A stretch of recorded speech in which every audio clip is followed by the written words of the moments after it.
I am privileged to introduce to you the penultimate citizen. I met Harris Wofford back in the early 90s when I was at the White House Office of National Service. I then met Senator Wofford. Harris, I remember at that point in time how straight you stood, we both being Army veterans, and how thoughtful and confident you were in service. I went to Harris's 85th birthday and learned so much more about you. We know the narrative of Harris Wofford, citizen and hero. But what I took away from that was when Martin Luther and Coretta Scott King spilled into your car with you and your wife, and that discussion you all had that set a course in history. We are an American idea, this multi-diverse population, and you look around at this room and you get the essence of what America is, and that we continue to work on ourselves. We continue towards enlightenment. Civil rights, women's rights, gay rights, the rights of every human being to be who they are, to be respected for who they are, and to live a life of meaning. And Harris has been fighting for that since he was born. Citizen. It's my honor to introduce Harris Wofford.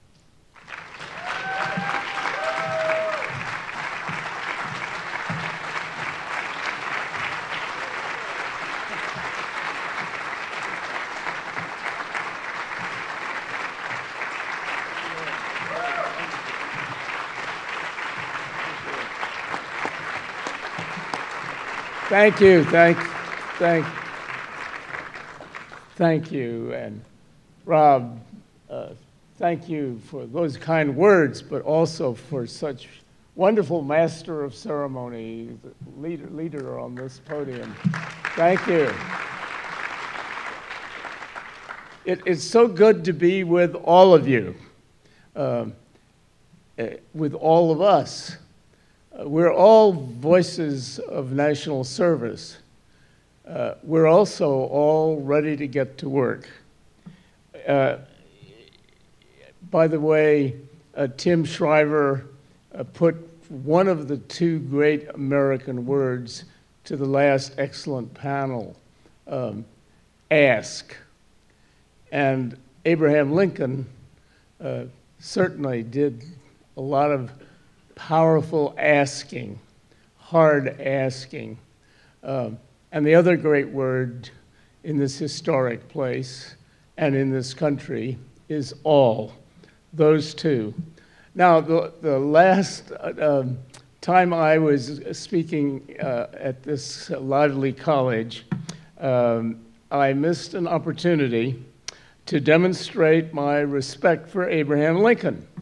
When I arrived, I came a little ahead of time to see the battlefield, walked around Lincoln Square, and to my horror, I found that in almost every window on the square, there was a poster saying, "Come and hear Harris Wofford give the second Gettysburg Address." Yeah, would you like to be in my shoes delivering that? It was an endowed once-a-year program, apparently. They didn't tell me. But I missed my opportunity to show the respect for Lincoln and his brevity. Rather than responding properly and doing a 5-minute talk, I went on and on. But I promise you, this afternoon, I will try to live up to Lincoln's brevity, and you can applaud that. You deserve the right to applaud that. We've enjoyed and learned from wonderful words in these last 2 days. As we depart, let's remember Lincoln's modesty. The world may little note nor long remember. Let's hope it will not forget, however, what we here will do to turn good ideas into deeds. Jay Mangone gave us some significant statistics I want to pass on once again to you in a little more items. In 1900, only 11% of 14 to 17-year-olds attended school. By 1920, that had increased to 31%. By 1930, it had crossed 50%. By 1940, to over 70%. That's becoming a common expectation. Critics said it couldn't possibly get the money to pay for that. High schools were for a limited few that went to a limited few colleges.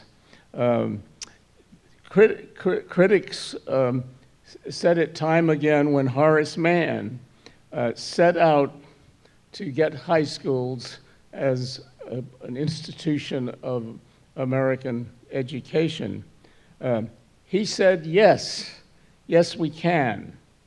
He created a system, first in the nation of a state, for a common school system, and he said it will be paid for, controlled, and sustained by an interested public.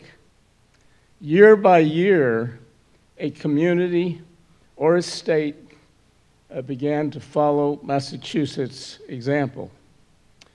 Since then, we've advanced toward another goal, that higher education be available to all Americans. Higher education is well on its way to becoming a common expectation. Now, for the sake of education and success in life, we're setting out to add a new chapter to this story, a service year becoming an integral part of American education. We've taken important steps that are necessary for service years to become the common expectation and opportunity for all young Americans. The journey ahead will be long, but it's the right journey for the rising generation and for the future of this country. The idea of a free public high school was a great and simple idea when Horace Mann set out. In this age of great complexity, we're lucky to be advancing a new, great, and simple idea that has brought us together and now sends us forth. Now, among the pressing problems that Lincoln faced was his long and difficult time finding the right general. Well, we have ours.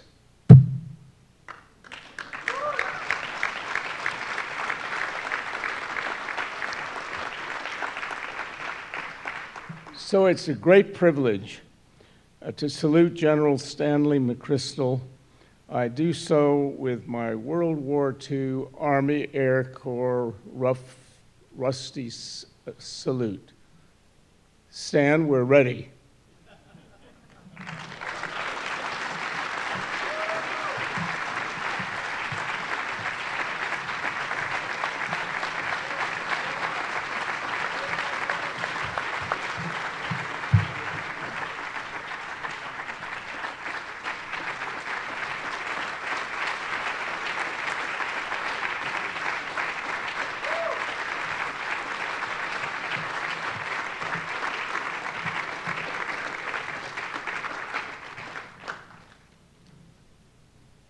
I am not going to try to detract from that, but I am going to close this out. But I'm going to do a couple of things here first. One of the leadership techniques I was taught as a young officer was to lead by embarrassing people. So I'm going to start by doing that. I'm going to ask 6 people to come to the stage. I'm going to start with Tess Mason Elder. Tess, come on up. Also, I'm going to ask Tara Mailer to come up. And Mackenzie Moritz, and Adam Koretz, and Jay Mangone.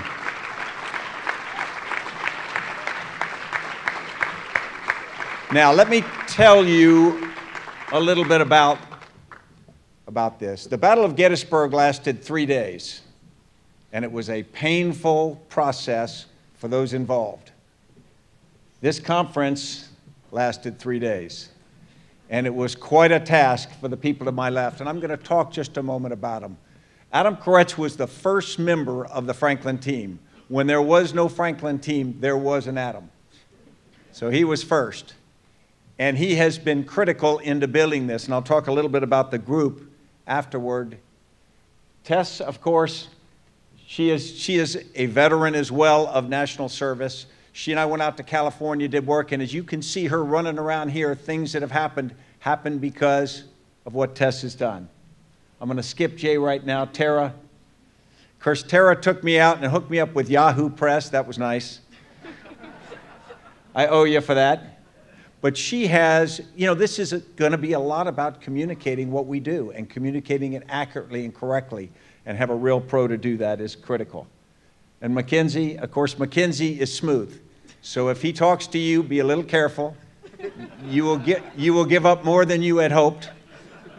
And that's the goal. And Yasmin, get up here.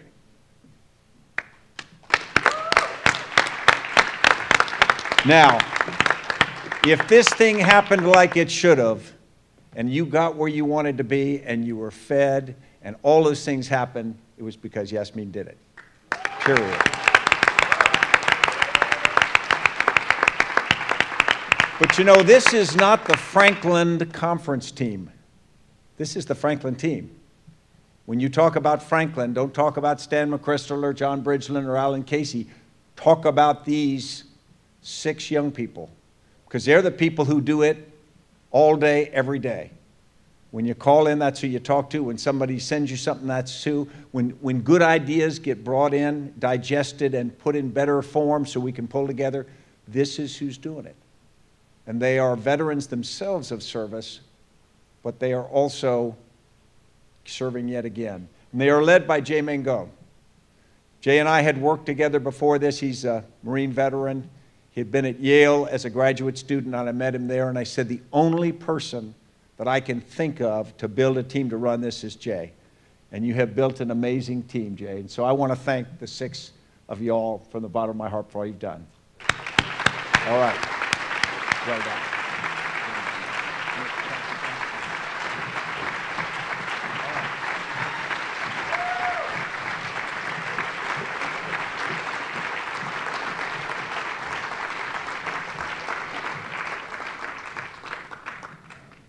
I mentioned the Battle of Gettysburg lasted for 3 days.